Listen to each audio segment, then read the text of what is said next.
राजस्थान चुनाव में एक बार फिर से लाल डायरी का शोर जबरदस्त तरीके से सुनाई दे रहा है।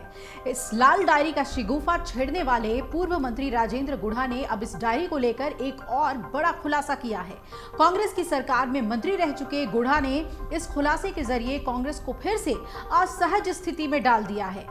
गुढ़ा ने खुलासा करते हुए बताया है कि लाल डायरी में सोनिया गांधी के भाई का जिक्र किया गया था। उन्होंने आगे बताया कि डायरी में लिखा है कि होटल शिव विलास के मालिक के बेटे के समारोह में सोनिया गांधी के भाई भी पहुंचे थे।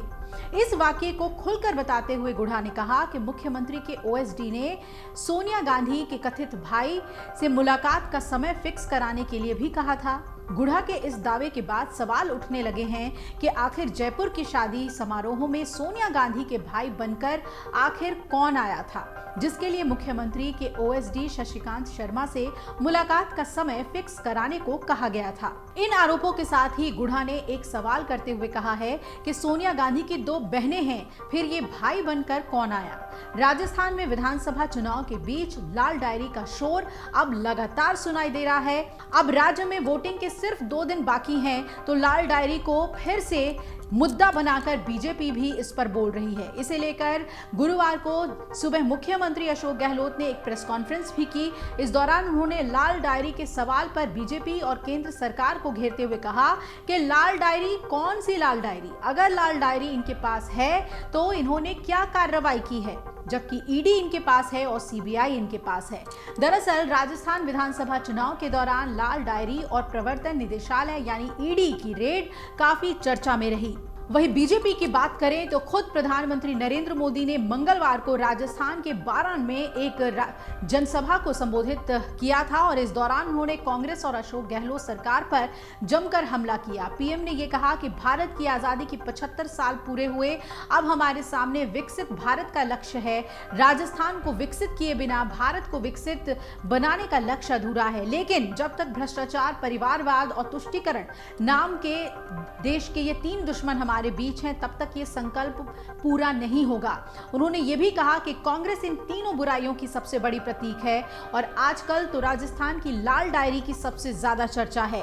पीएम ने कहा कि इस लाल डायरी के पन्ने जैसे जैसे खुल रहे हैं, वैसे वैसे जादूगर के चेहरे पर हवाइयां उड़ रही हैं। जिस लाल डायरी में साफ साफ लिखा है कि कांग्रेस सरकार ने 5 सालों में आपके जल, जंगल और जमीन को कैसे बेचा है, राज्य में अवैध खनन के तार किससे जुड़ रहे हैं, ये किसी से छिपा नहीं है। गहलोत सरकार में मंत्री रहे राजेंद्र गुढ़ा विधानसभा में एक लाल डायरी लेकर पहुंचे और उन्होंने दावा किया था कि इसमें सीएम गहलोत के कई राज छिपे हुए हैं। अब आपको बता दें कि कैसे ये लाल डायरी की बात सामने आई। तो लाल डायरी जब्त कर सदन से निकाला गया तो गुढ़ा ने किसी एक और डायरी होने की बात कह दी।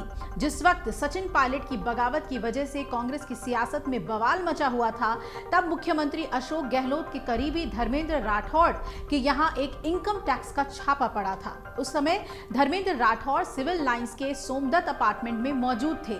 दरअसल धर्मेंद्र डायरियों में अपनी दिनचर्या लिखते थे। गुढ़ा का कहना है कि धर्मेंद्र राठौड़ ने पहले पुलिस से मदद मांगी कि किसी तरह से उनकी डायरियों को यहां से निकाला जाए, लेकिन पुलिस ने ज्यादा मदद नहीं की। डायरी में विधायकों के लेन देन का हिसाब है, बीजेपी का हेलीकॉप्टर खाली क्यों गया था और बीजेपी के विधायक अपनी पार्टी के बाड़ेबंदी से क्यों भागे थे, उसका भी जिक्र है।